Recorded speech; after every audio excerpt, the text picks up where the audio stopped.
Hi friends, this is Pradeep. ఇవాళ నేను మీకు మే మంత్ నా వెరిఫైడ్ పిఎన్ఎల్ని అయితే షేర్ చేయబోతున్నాను. ఎనీహౌ, మార్కెట్ అయితే చాలా వాలటైల్గా ఉంది. అండ్ ఎంత వాలటైల్ మార్కెట్లో కూడా ఆప్షన్ ప్రీమియమ్స్ చాలా తక్కువలో ట్రేడ్ అవుతున్నాయి. అండ్ నా ట్రేడింగ్ పర్ఫార్మెన్స్ కూడా రీసెంట్గా అంటే ఆల్మోస్ట్ జనవరి నుంచి ఇప్పటి వరకు చూసుకున్నట్టయితే పెద్దగా బాగాలేదనే చెప్పాలి.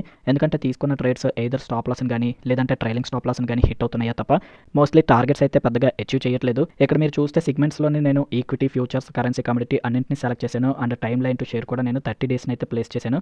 అండ్ సేవ్ చేసినట్టయితే మనకు ఒక లింక్ జనరేట్ అవుతుంది. ఆ లింక్ మీద క్లిక్ చేస్తే మనకి మే మంత్లో పిఎన్ఎల్ అనేది ఓపెన్ అవుతుంది. సో ఇప్పుడు ఈ లింక్ మీద క్లిక్ చేస్తున్నాను. ఓకే, ఇక్కడ చూడొచ్చు 6,958 అంటే ఆల్మోస్ట్ 7,000 రూపీస్ ప్రాఫిట్ని అయితే బుక్ చేశాను ఎండ్ ఆఫ్ ద మంత్. అంటే ఇది మే మంత్కి నాకు వచ్చిన ప్రాఫిట్.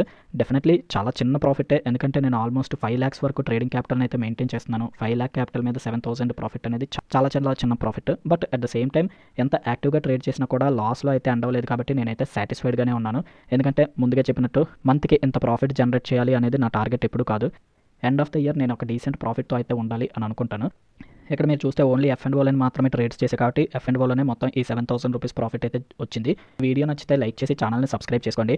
ఒకవేళ నేను ట్రేడింగ్లోనే ప్రాఫిట్స్ చేసినప్పుడు ఏం చేస్తే ప్రాఫిట్స్ వస్తాయి అనేది నేర్చుకోవచ్చు. అలాగే నా లాసెస్ని చూసినప్పుడు ఏం చేయకపోతే బెటర్ అనేది కూడా మీకు ఒక ఐడియా వస్తుంది. ఆ ఇంటెన్షన్తోనే నేను ఈ ఛానల్ని కూడా పెట్టడం అనేది జరిగింది. కాబట్టి ఇలాగే ప్రతి ట్రేడ్ రికార్డింగ్స్ అలాగే వెరిఫైడ్ పిఎన్ఎల్స్ని మీతో రెగ్యులర్గా షేర్ చేసుకుంటూ ఉంటాను. Thank you so much for watching. Take care.